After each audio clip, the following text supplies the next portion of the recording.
Good morning everyone, and a very warm welcome to London and to Lancaster House. I'm delighted to welcome you here and thank you very much for coming. This is not just the largest gathering of countries and organizations that has ever come together to discuss Somalia.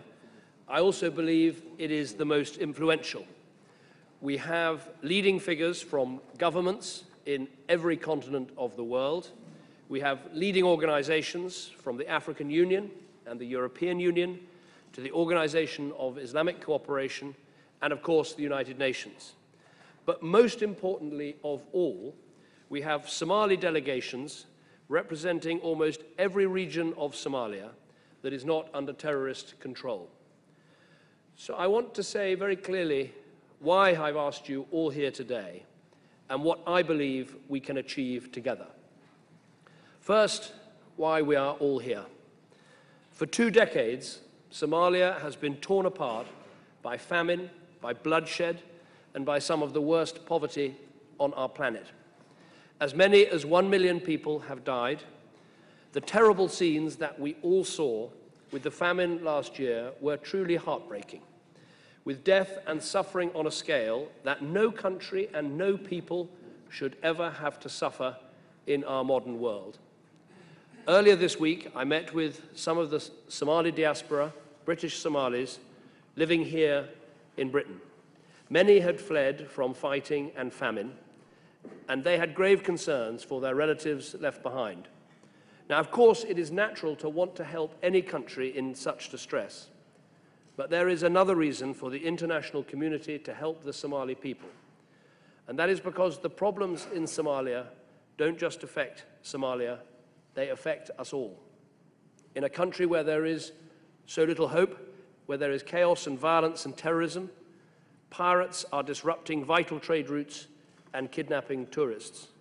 Young minds are being poisoned by radicalism, breeding terrorism that is threatening not just Somalia but the whole world. If the rest of us just sit back and look on, we will pay a price for doing so. So as an international community, it is in all our interests to try and help the Somali people to address these problems.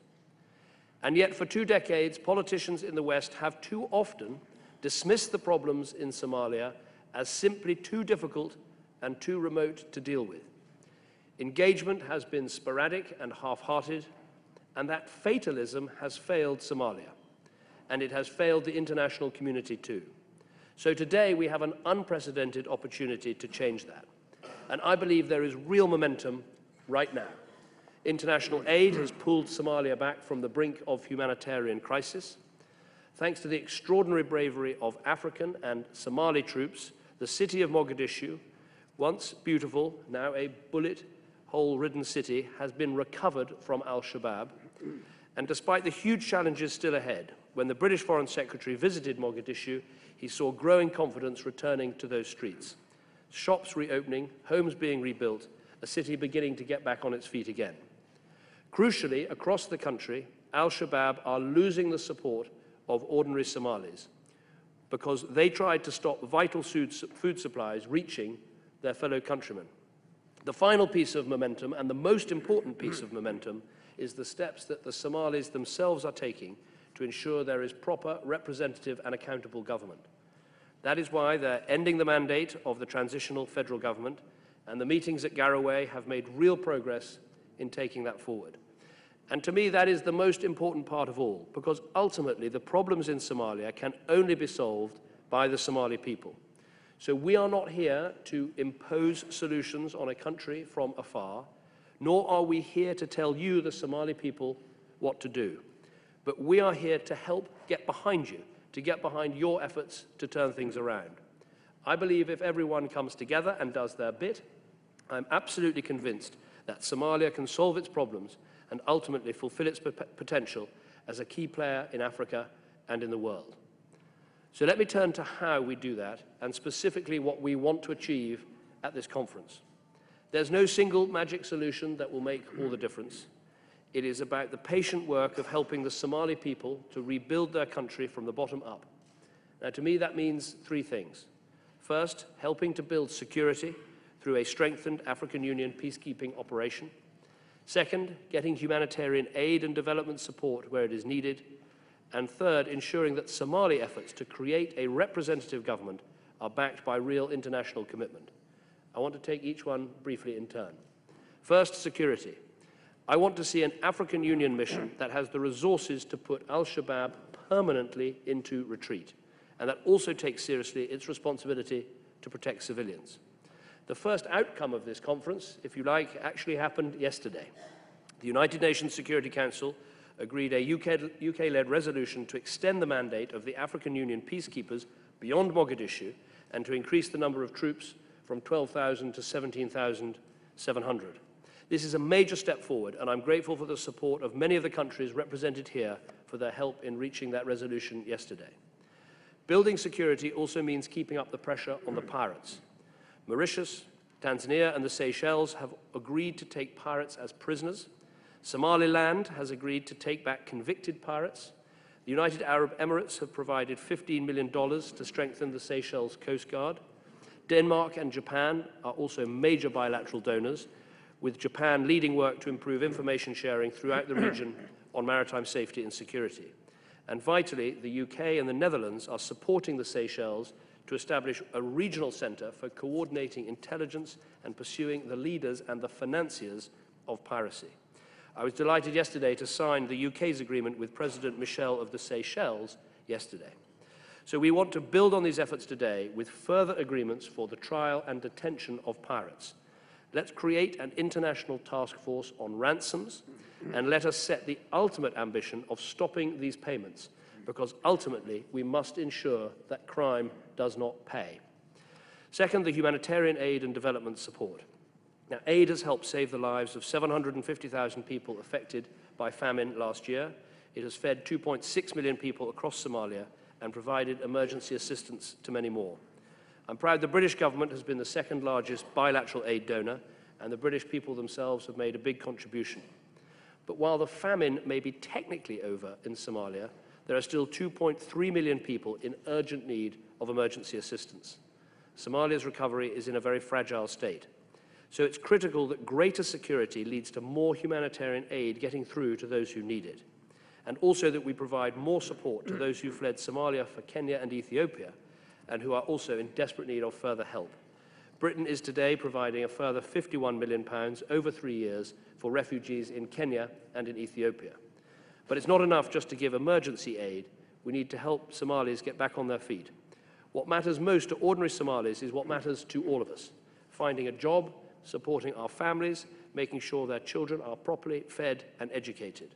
This means providing them with long-term agricultural development assistance that will not only help them survive the lean season, but actually put themselves and their families on the path to sustainability and self-sufficiency. And it means bringing in new resources to promote stability and prosperity in all parts of Somalia. So I'm delighted that Denmark, Norway, the United Arab Emirates, and the Netherlands are joining us today in setting up a local stability fund that will provide support to previously neglected regions, including those emerging from conflict or from terrorist control. This will facilitate local people building a network of safer, better governed areas that can gradually put the squeeze on those areas still held by al-Shabaab. I hope that other countries may be able to help support this local stability fund over the coming weeks. Third and finally, a reinvigorated political process. Unless we can help the people of Somalia to build a stable future, the problems will keep reoccurring. The only way to address the causes of piracy and terrorism is to back local efforts to forge a new peace deal, ensuring that people from across Somalia have a voice in how their country is run. So most importantly, I hope this conference will forge a new momentum to put in place the building blocks of a more stable country, getting behind the efforts of Somalis themselves to turn things around. That momentum is already being seen. Just last week, a second meeting in Garowe produced a major step forward towards replacing the transitional federal institutions when their mandate ends in August. Principles for reform have been hammered out by the Somalis themselves, with agreement on the selection criteria for the Independent Interim Electoral Commission and the National Constituent Assembly. Somalia is, I believe, within reach of a new political process that would involve all Somalis and ultimately a new government truly accountable to the demands of its people and properly representative of all Somalia's regions. I'm delighted that we have with us for the first time today the presidents of almost all those regions. It is vital that this whole process is as inclusive as possible, with a constituent assembly chosen by the Somali people leading to a more representative government. And it is equally vital that this whole process sticks to the firm timetable so that when the transitional federal government ends in August, there is no danger of a power vacuum. And we must do all we can to support this today. Finally, the success of the new political process depends upon trust. All over the world, people want governments that are effective, that are fair, and that are free from corruption. This point was made to me over and over again by representatives of the more than 200,000 Somalis who've made their home here in Britain. So we're helping to improve transparency and accountability by establishing a joint financial management board, through which donors will work with the Somali government to help make sure that revenue from key assets and international aid is used for the good of Somali people. In my meeting with members of the Somali diaspora here in Britain on Monday, one young lady said to me, it's all about having a job and a voice. That is what so many Somalis dream of for their homeland. A Somalia where hunger no longer holds thousands in its grip, where extremism no longer holds sway, where Somali children hold books and not guns, and where women can give birth safely, have a job and a voice in their political future. Today, I hope, is the next stage of a long journey for Somalia and its people. But our message to the people of Somalia is that we believe in you. We back you in trying to fix your problems. So let us make this conference the turning point in helping the Somali people to reclaim their country, and with that, to achieve greater stability and prosperity for Somalia, for the region, and for the world. Thank you very much, Mr. Chairman.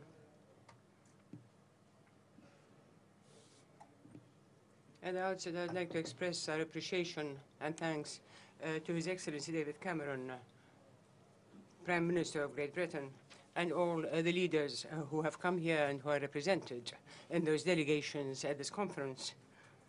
As I would like to thank His Excellency Ban Ki-moon, the Secretary General of the United Nations, as well as the Secretary General of the African Union, and the Secretaries General of international and regional organizations.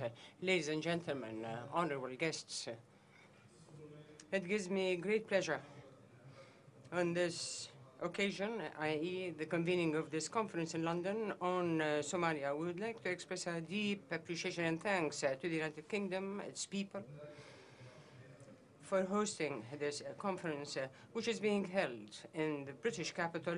And the aim is to find a permanent and comprehensive solution to this tenacious problem of Somalia. Yes, we are going to look at all the aspects of the Somali problem. And at the same time, we would like to say, in front of all of you, ladies and gentlemen, who represent all countries in the world and international and regional organizations, all of you who have exerted every effort, every sincere effort, so that you could put an end to the suffering of the Somali people. We would like to say to all of them that we indeed appreciate this wonderful effort that you have exerted, this care, this humanitarian feeling, which has been so manifest in your people, intergovernmental organizations, and non-governmental, as far as the Somali question is concerned. Mr. Chairman,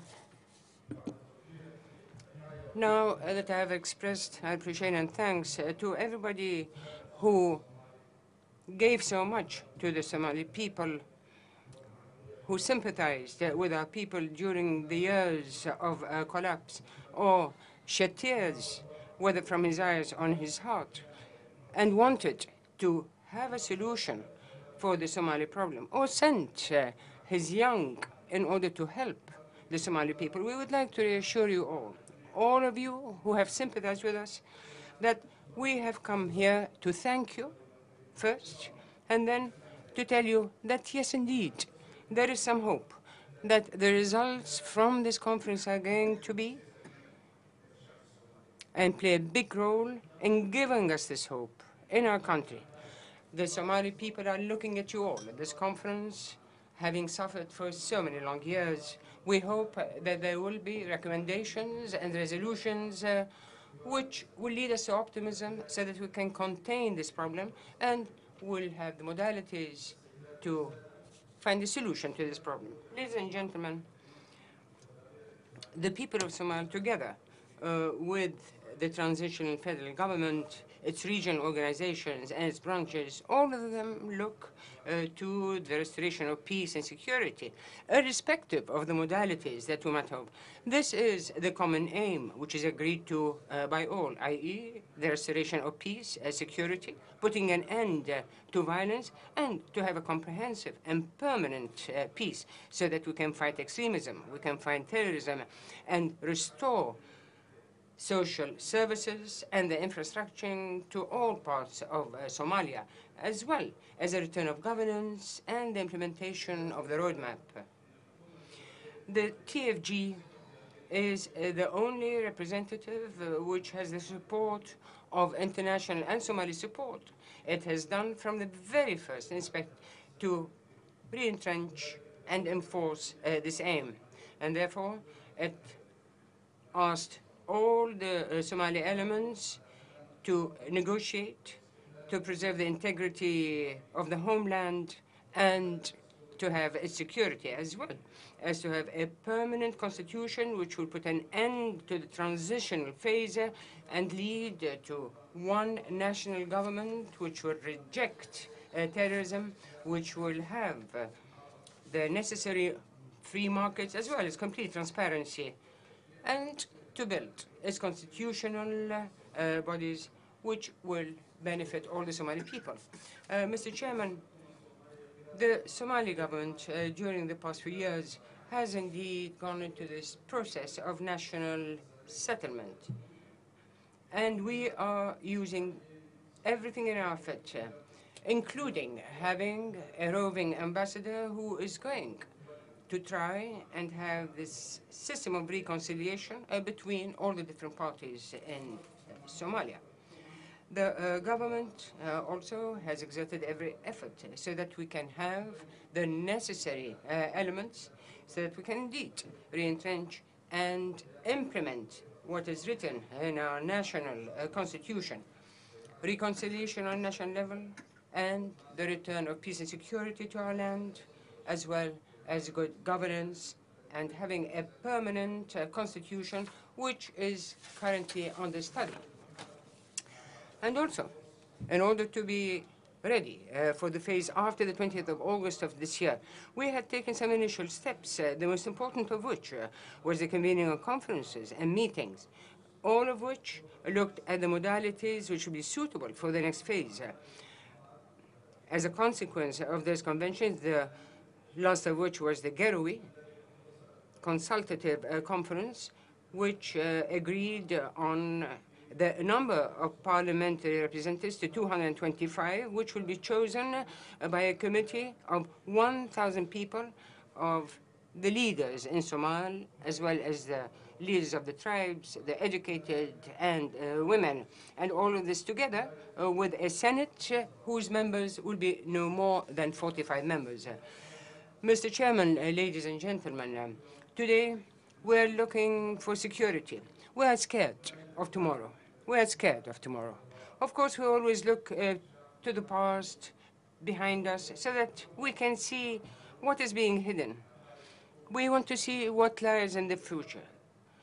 We want to know, what about all those resolutions, all those hopes in the past which never saw the light of day and which remain as mere words on pieces of paper? What about those things that we have agreed on? What we want is a restoration of optimism, something to look forward to, something to hope for, and which will take away from memories, horrendous memories of the past, and what wars have left within our hearts, within our minds, i.e. what human beings are capable of committing and what human beings are capable of achieving at one time. All of this has to be taken into careful consideration, and especially when we know the chaos and the terror which have led to the death of thousands and thousands of Somalis. Yes, there was a complete destruction of all that is dear. All those questionings, all these feelings of sorrow, then nothing is going to be of any use if we are not going to find a solution. Before this disease becomes endemic, before it becomes terminal and affects every single vein within the body of the international community, we have to look at the 5 axes, which I'm going to discuss here. First of all, we want to look at the political axis. First, there must be a continuation and international support for the TFG so that it can indeed appoint a permanent authority which will take the place of the transitional authority now. First of all, we have to put to an end all the disagreements within Somalia so that we can go back to agreement, to reconciliation, so that we can have stability and peace and the unity of our lands. All of this means that we must implement the resolutions which have been agreed to. Of course, the leadership and the representation of the leadership here in Somalia at this conference is a very apt opportunity to find a solution which will be agreed to by all the different parties. We do indeed hope that we are going to have restore peace and security. Fourth, the Somali people and its expectations from this London conference is to have new ideas, new modalities, which will be in keeping with all that is good for the Somali people, which wants to see peace and security, and which will not be out of step with all our religious and political beliefs. Also, we have to rebuild those bridges of love and affection between the people, the Somali people. There must be a process of national reconciliation so that we can go back to the question of harmony between all our people and put an end to violence and death. Sixth, we have to give a push forward to establishing the local councils. And 7, we have to implement and develop the roadmap as well as to strengthen our national institutions. The second axis is the security, and I believe this is one of the most important, so that we can indeed restore peace and security, and it's represented in the following points. First, we have to reinforce our security forces. We have to give them the necessary equipment and give them the training, whether that be inside or outside the country, so that it can indeed fulfill its responsibilities. Second, we must have a judicial and a legal framework which knows what the law is about, which is capable of enforcing peace and justice in the world, in our country. Third, the invitation by the Security Council to remove the embargo now imposed on Sudan, the embargo of arms. You know what we are suffering from international terrorism, which is represented by Al-Shabaab. And lately, it said that it's going to adhere to Al-Qaeda, according to the spokesman on behalf of Shabaab, and he was supported by Ayman al-Zawahiri, who at the moment is the leader of Al-Qaeda. All of this means there must be an end to this embargo. Fourth, the armed forces must be helped so that they can fulfill their responsibilities. All of this means that we have to import arms, or we have to prepare our people. We believe that there is a great danger, and the aim is to undermine peace and security, whether that be in our country or on the international level. As you know, there is a saying that one match is capable of ruining a whole forest.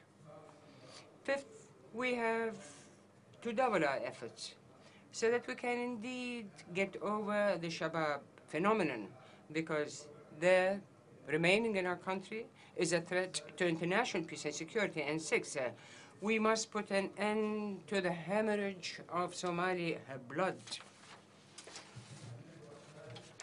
The third axis is an effort to recover from the destruction of war. There should be more international efforts according to a full study so that we can build the new Somalia. And we have to look into the following. First, we have to improve the security situation so that it can go back to normalcy. Second, we must give more services. Third, we have to rebuild the infrastructure. And fourth, to rebuild our agriculture and benefit from our fisheries. And 5, education and health. The fourth axis is the humanitarian one. Because of the deteriorating situation as a result of the war from the terrorists, as well as a result of drought and famine, which we have suffered from in the past years, the situation, the humanitarian situation in Somalia is very bad. But the humanitarian aid which has been given by the international community, as well as the rain season previously, has played a primordial role in lessening the suffering. But our people are still suffering and will suffer for many years.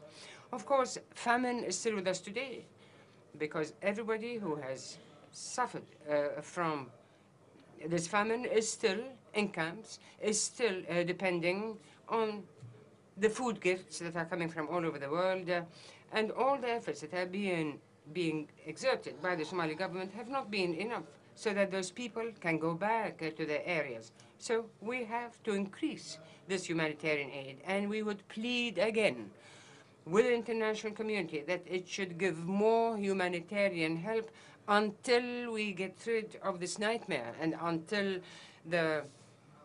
those people go back to their countries. And here we would like to express our great gratitude to all the efforts that have been exerted, but we have to specially mention the names of some leaders, of some governments who have come and visited our camps. We saw them weep because of the suffering that they saw with their own eyes, amongst whom His Excellency Ismail Omar Gela, the President of Djibouti, His Excellency Bori Museveni, the President of Uganda, and also the Prime Minister Erdogan, the Prime Minister of Turkey,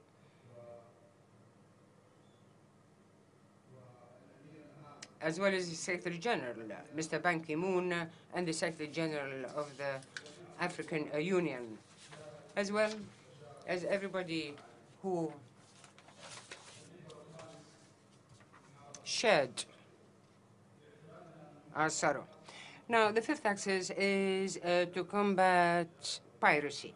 We believe that this phenomenon of currency is nothing new. In fact, it was born more than 140 years ago in the Caribbean, and it has to be fought and condemned, but not with the same modalities that we used 140 years ago.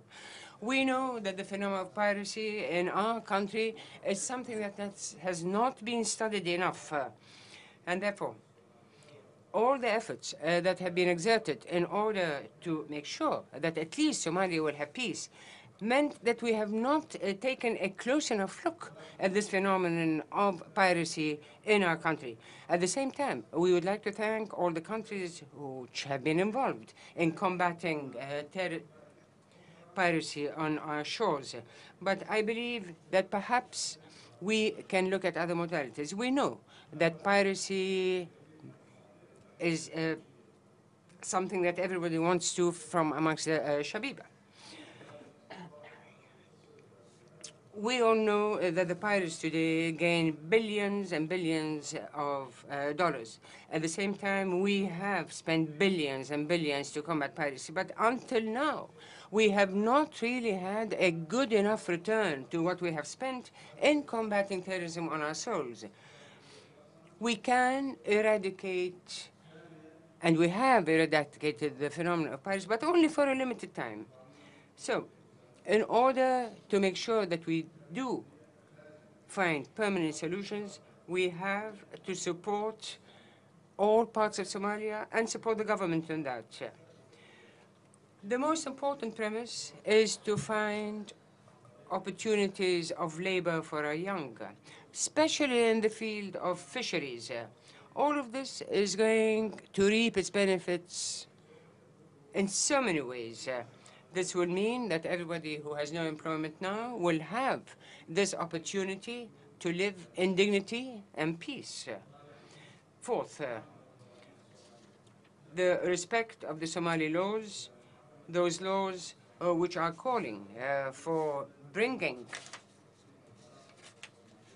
our Somali citizens to our courts. We have to bring everybody who was responsible for those crimes in front of our own courts and to be sent to our own prisons. Finally, we would like to reiterate our thanks and appreciation to the government of Great Britain and David Cameron, the Prime Minister of Great Britain. We would like to thank Great Britain for all those efforts exerted in order to ensure complete success of this conference. We salute Her Majesty, the Queen, and the British people, and we would like to express our thanks and gratitude to all the delegates who are represented here, be they delegations or organizations, and we hope that we're going to have every success, and thank you very much. Thank you very much, Prime Minister, and thanks to you and Foreign Secretary Haig for arranging this very timely meeting, because we are meeting at a critical halfway point. 6 months ago, the transitional federal government and regional authorities signed the roadmap to end the transition, to turn the page on this chapter in Somalia's history and begin a more stable and unified era. 6 months from now, the TFG's mandate will expire, and in that time, it must accomplish a number of difficult and important tasks. So all who are invested in Somalia's future are now called to help keep events moving swiftly in the right direction. In particular, I think we must focus on two dimensions: accelerating political progress and continuing to improve security. Regarding the political situation, the TFG pledged in December to carry out specific next steps, including convening an assembly to approve a constitution, forming a new parliament, and electing a president and speaker. Now that it has agreed to these tasks, we must help them accomplish those. The transitional federal government was always meant to be just that, transitional, and it is past time for that transition to occur and for Somalia to have a stable government. The outcome of last week's meeting of Somali leaders in Garowe is an encouraging signal that more progress will be forthcoming soon. And I am pleased to see representatives from so many Somali political groups here today in a sign of their dedication to this effort. But time is of the essence, and I want to be clear. The international community will not support an extension of the TFG's mandate beyond the date set in the roadmap, August 20th.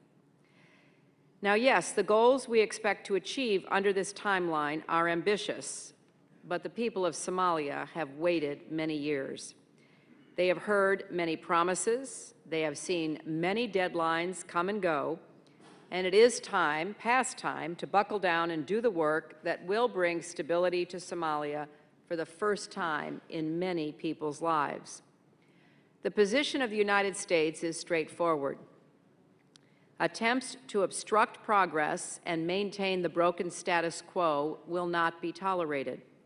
We will encourage the international community to impose further sanctions, including travel bans and asset freezes, on people inside and outside the TFG who seek to undermine Somalia's peace and security or to delay or even prevent the political transition. As we proceed with political action, we must also keep advancing security, and there has been progress this past year.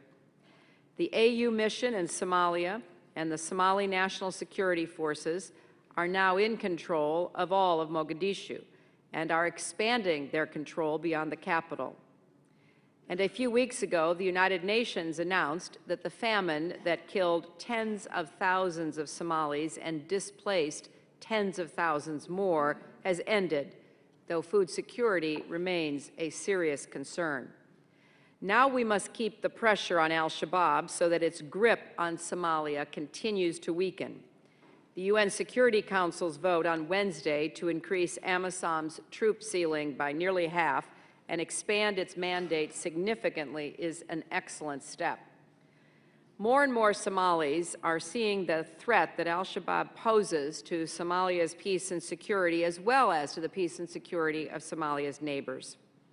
Especially in south-central Somalia, it has turned an already bad situation into a nightmare.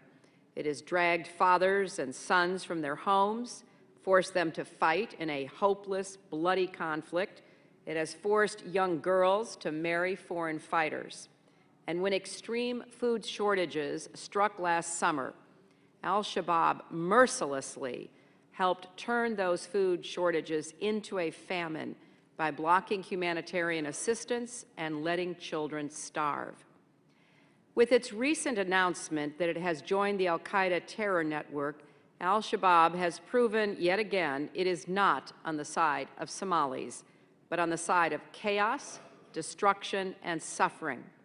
It has also proven something else as well. It is weakening. Al-Shabaab and al-Qaeda have turned to each other because both are embattled and isolated, especially now as the democratic revolutions underway in many countries are showing young people who might once have been attracted to extremist groups that a more constructive path is open to them. That is the future. Al-Shabaab and al-Qaeda are the past. Now, all those who have not yet joined this effort to unify Somalia, who are sitting on the sidelines or actively obstructing progress, have a choice to make. They can support this movement and join their fellow Somalis in moving past the divisions and struggles for power that have held their nation back, or they can be left behind. For our part, the United States will engage with all Somalis who denounce al-Shabaab's leadership and the violence it espouses, and who embrace the political roadmap and the fundamental rights and freedoms that all Somalis deserve. But we adamantly oppose negotiating with al-Shabaab.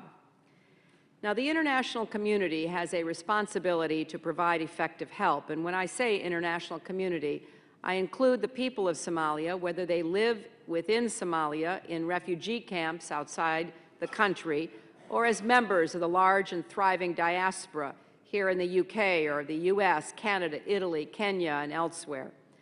Our success depends in no small measure on their participation, because after all, they are the ones with the most at stake. I want to briefly mention three specific issues. First, we must cut al-Shabaab's remaining financial lifelines. One of the reasons that they apparently agreed to join with al-Qaeda is because they think they will obtain more funding from sources that unfortunately still continue to fund al-Qaeda. We welcome the Security Council's decision to impose an international ban on imports of charcoal from Somalia and urge the international community to begin implementing it immediately. The illicit charcoal trade provides funds to al-Shabaab while also causing environmental harm and threatening food security. Second, we must seize this opportunity to strengthen development, particularly in areas recently liberated from al-Shabaab. Somalis need to see concrete improvements in their lives. For our part, the United States will work with Somali authorities and communities to create jobs, provide health and education services, build capacity, and support peace building and conflict resolution. And today I'm announcing the United States is providing an additional $64 million in humanitarian assistance to the Horn of Africa countries, bringing our emergency assistance since 2011 up to more than $934 million, including more than $211 million for life-saving programs in Somalia. Third, we must continue to fight piracy, which is still rampant off Somalia's shores. The United States supports programs that strengthen the Somali judicial system so it can tackle piracy from onshore. We are considering development projects in coastal communities to create alternatives to piracy for young men. And we support additional international coordination, for example, through the Regional Anti-Piracy Prosecutions Intelligence Coordination Center, soon to be launched in the Seychelles. We welcome the increased willingness of many of Somalia's neighbors to incarcerate pirates, and as the UN helps build judicial and prison capacity in Somalia, it is imperative that more nations step forward to jail and prosecute pirates who have been caught seizing commercial vessels that are flagged, owned, and crewed by citizens of their countries. And we welcome the UK's initiative to create an international task force to discourage the payment of ransoms to pirates and other groups, to eliminate the profit motive and prevent the illicit flow of money and its corrosive effects. As the security and political situation improves, the U.S. will look for ways to increase our involvement in Somalia, including considering a more permanent diplomatic presence. We will continue to deliver support of all kinds and to help build a broad and durable partnership with both the Somali government and people. For decades, the world focused on what we could prevent from happening in Somalia: conflict, famine, terrorism. Now we are focused on what we can build. I think the opportunity is real, and now we have to work with the TFG as it transitions out of power to build a durable peace for the Somalia people and to support a government that delivers services and offers democracy and prosperity, uniting Somalia after so many years of division and chaos. Thank you.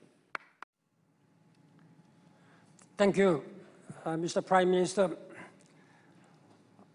President Sheikh Sharif Sheikh Ahmed, President of Somalia, distinguished heads of state and government, honorable ministers, ladies and gentlemen, thank you, Prime Minister Cameron, for bringing us here at this critical moment and your leadership. We have opened a space for peace and stability in Somalia. It is a small space, but it presents an opportunity we cannot afford to miss. An opportunity to help people of Somalia and end the threat and instability that breed there. An opportunity to realize the vision of a productive and peaceful Somalia. Today, I call for steps to improve security, advance the political process, and step up assistance for recovery, reconstruction, and development. I visited Mogadishu last December. I saw the damage and danger, but I also saw the promise and potential of Somalia.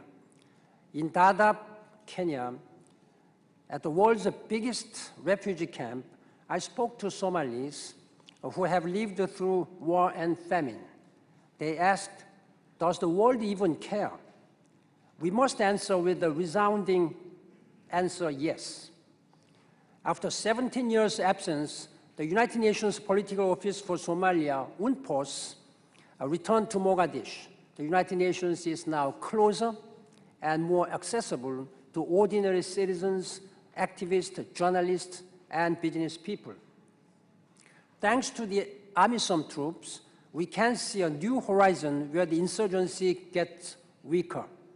The peace progress gets stronger, and the TFG's authority expands. But these remarkable gains came at a high price.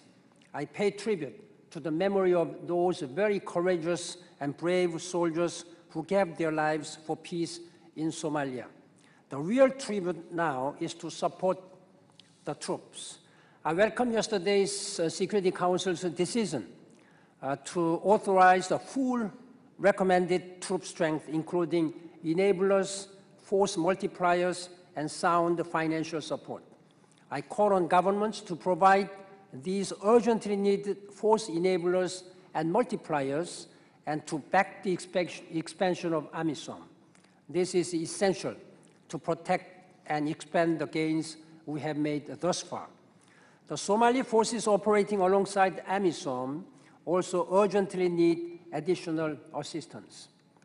Ultimately, our goal is to transfer security responsibilities to the Somalis and establish sustainable, credible, and indigenous security institutions in the country. This will take time. We must start now.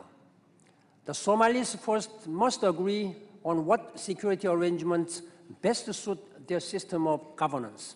International help must be well coordinated to support the national security and stabilization plan. As the security institutions take shape, the country needs to disarm. We are far from our goal of eliminating piracy and kidnappings. Some 246 international seafarers are still being held, many of them from developing countries. International partners are helping, but we need security, deterrence, and precautions. We also need to give Somalis real opportunities to find alternative livelihoods and build a better future.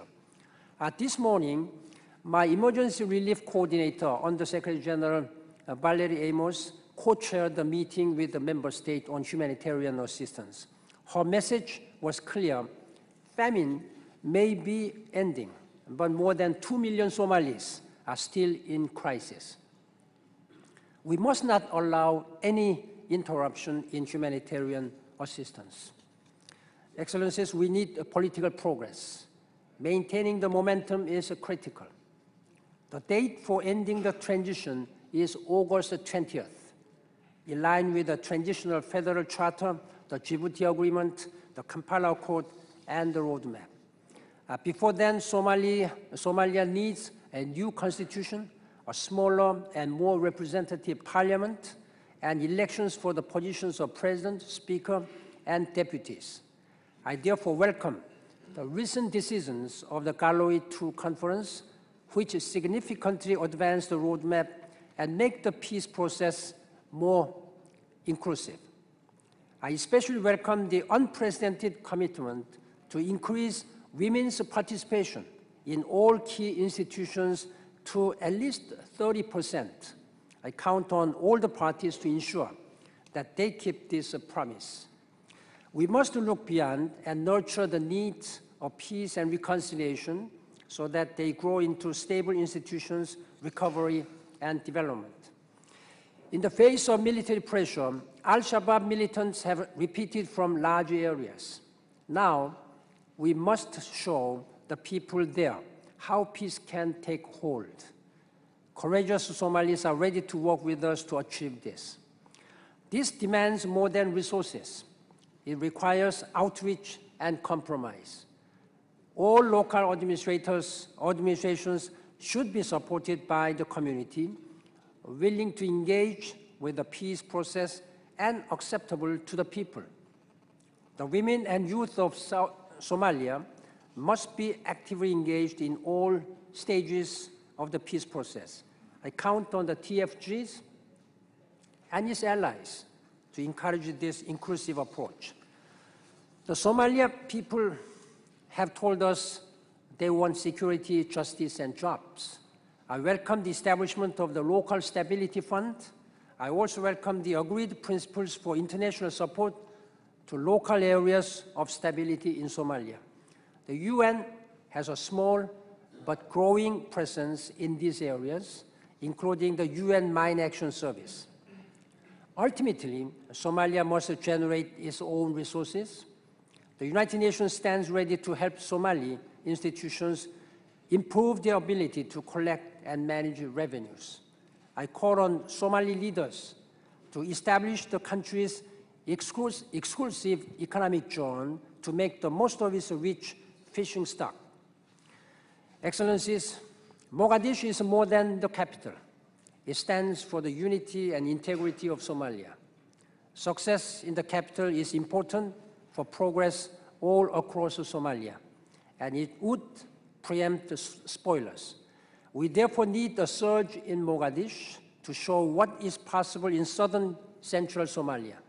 We need to consolidate military gains, provide the basic social services, and contribute to reconstruction. 16 United Nations agencies and our partners are working hard to make progress, but they are underfunded. Donors should support the Mogadishu Recovery and Stabilization Plan, especially projects in newly accessible areas. Ladies and gentlemen, I thank Somalia's neighbors, IGAD, and the African Union for their commitment to the peace process. Let me also thank the government of the United Kingdom for its commitment and government of Turkey for hosting the Istanbul II conference in early June, in which I will also participate. I count on the African Union to deploy the guard force authorized by the Security Council. And I look forward to the day that Somali forces ensure security. This is a bold agenda. We have no more time to wait and see. To any donors still wavering, I say, get off the fence, help prevent another famine, and offer new hope to Somalia. Somalia have shown astounding resilience in the face of extreme hardship. They are ready to show the world they can rebuild their lives and their country with our support. We can do no less than answer their cries for peace. Thank you for your leadership. Thank you. We appreciate the efforts and commitment of our British friends on Somalia. Turkey considers the London Conference as a timely and useful meeting to draw the attention of the international community to Somalia. The international community must use this historic opportunity to help Somalia. The stability and security of Somalia is crucial for the stability of its region as well as the whole continent, since the country is located in the strategic heart of the Horn of Africa and on the international trade route vital for Africa and the world. Turkey will build the Istanbul Conference next June, early June, on the outcomes of the London Conference. Both conferences provide a unique opportunity for the international community to adopt common positions on Somalia. In June 2012 in Istanbul, we will aim to chart the course for the post-transition period. At the end of the day, through the initiatives which have been taken, we will hope to change the perception that Somalia is a source of threat for its neighbors and the continent. Excellencies, during the last 20 years of Somalia, numerous initiatives have been taken, numerous international conferences have been held, several international or regional peacekeeping forces have been deployed, and foreign military interventions have been carried out. Now it is high time to make a reassessment and to develop an integrated strategy based on 3 pillars. First, humanitarian assistance, development and reconstruction. Second, improving security and establishing public order. And third, a political process leading an inclusive democratic government. These 3 pillars are integrated to each other, and there is no sequence or prioritization. All of them are supporting each other. We cannot think that first security, then humanitarian development, or vice versa. All these 3 pillars should go hand in hand. On humanitarian ground, on the first pillar, as it has been discussed this morning in details during the breakfast, there is a need of short-term humanitarian assistance and long-term economic reconstruction development. The first condition is we have to be present and visible on the ground. We cannot have conferences distant from Somalia. All of us, we have to be present there. And here, we call all participant countries to open embassies. As Turkey, we opened a full-fledged embassy in November, and we are planning to extend the functions of our embassy. And there are 12 Turkish humanitarian organizations functioning on the ground. This is psychologically very important to give the impression of normalcy, that the things will be getting normalized in Somalia. As Turkey, we will increase this representation, and based on our experiences in Afghanistan, PRT, we want to have development agencies in different parts of Somalia. We admire recent UN decision to have permanent presence, UN post presence in Somalia, and that's a very important step to show solidarity with the Somalian people. Regarding humanitarian ground, another important issue is transport facilitation. Unfortunately, without having a proper transport infrastructure, there cannot be public order as well. Therefore, there is a need of reconstructing airport and ports, and Turkey, we are now rehabilitating Mogadishu airport, and Turkish Airlines is starting regular flights on 6th of March. I think that is first time there will be regular flights to Mogadishu for maybe 2 decades. And we will be continuing these regular flights in order to have these transportation facilities more available. We are happy that the famine has ended, but we cannot be relaxed. there could be some new threats this summer as well. Therefore, there is an integrated approach regarding health, food, and agricultural development on the ground, and return of the IDPs and refugees to their homes. As Turkey, we have allocated $300 million for all these development assistance and to extend our support to all Somalians wherever they are. The second, on the security front, there is a gradual improvement, and we are happy seeing and observing this improvement. And there, all of us, I think we are grateful to African Union and AMISOM and welcome the recent UN resolution. But we have to support AMISOM. We cannot let the security issue just to the shoulders of the neighboring countries and members of AMISOM. There is a need of international support to AMISOM, and Turkey is ready to do so.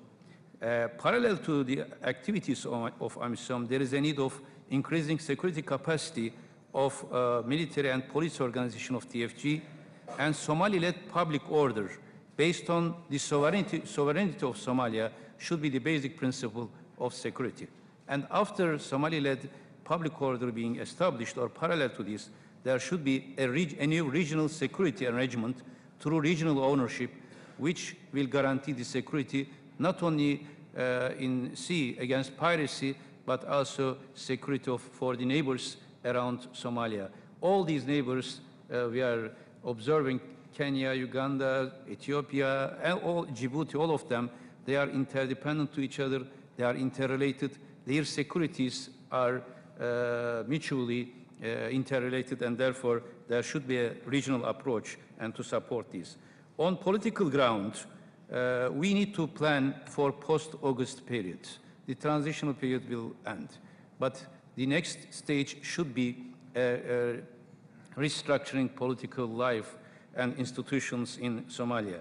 There is a clear timetable in front of us, as President of TFG, Sheikh Ahmed, has been described a few minutes ago. And the principles are clear in front of us. These principles are based on roadmap, Kampala Accord, the Garowe principles, and the second Garowe conference. The principles, the mechanisms are there. There should not be new parallel mechanisms. We have to follow that these mechanisms are functioning properly. From today until Istanbul Conference, there will be some new steps being taken on the ground by TFG, constitutional reform and other political steps. We need to follow up them, and we need to help TFG to complete the mission in a successful manner. And in order to have this successful political process, there is a need of an inclusive political nation reconciliation. All the groups denouncing violence and terror should be part of this nation reconciliation. Without nation reconciliation, we cannot have a real political achievement, as well as we cannot have a real humanitarian development when there are de facto authorities in different parts of Somalia. Therefore, all the groups of Somalia should be integrated, should be working together hand in hand. In short, there are all these three pillars: humanitarian assistance, development and reconstruction, improving security and establishing public order, and a political process leading an inclusive democratic government.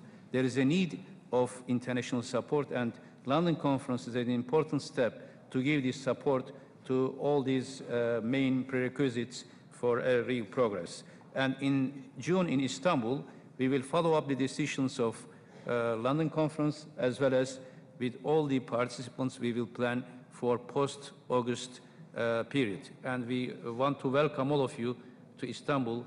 We hope that time we will be having a much more positive agenda and positive developments in Somalia. Thank you very much.